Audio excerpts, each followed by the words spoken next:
Hi everyone, my name is Penida and I'm a high school student at Australian Independent School, Indonesia. Today I'll be telling a tale of beach cities with a focus on eyeing a future for coral reefs in Bali, Indonesia.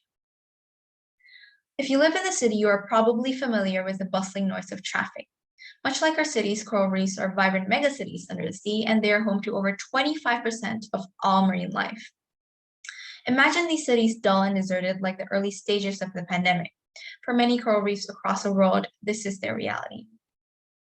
We have lost over half of the world's coral reefs, and what we have remaining is at rapid risk of extinction.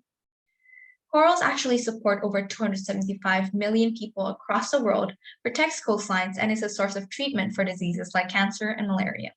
They hold high economic value and provide benefits to human livelihoods both near and far from the ocean, but they're often forgotten by the general public.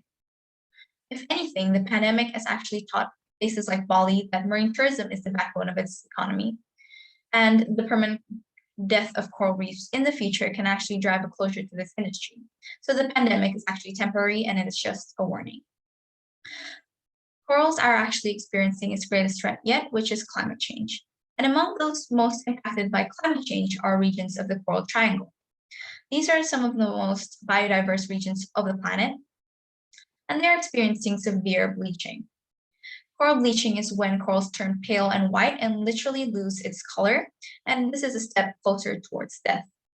One of these regions include Indonesia, which is the world's largest archipelago.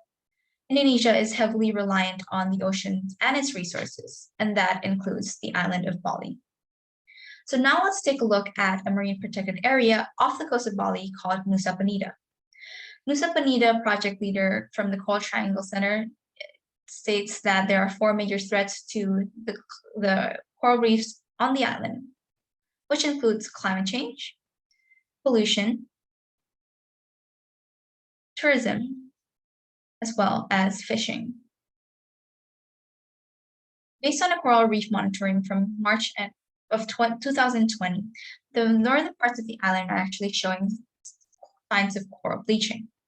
This is associated with rising sea temperatures, while other parts of the island are showing accumulated garbage from the months of December to February.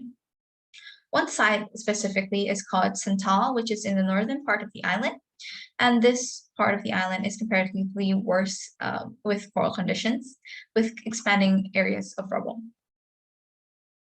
There are several efforts being made to address these issues, and that includes monthly monitoring, as well as direct restoration efforts like coral transplantation.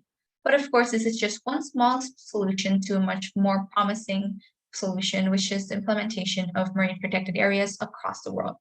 Marine protected areas are regions where no destructive or extractive activities can take place, like overfishing. This is when where these oceans are safeguarded through a systematic management, and this allows the marine life to thrive and recover, which brings benefits to coral reefs, marine life, and human livelihoods in general. So this is where you can be part of the solution by supporting the movement called 30 by 30, which is the goal to protect at least 30% of our ocean by 2030, one of which is 30 by 30 Indonesia. Other ways you can help to address these issues are by making small changes to your daily life, like reducing plastic waste.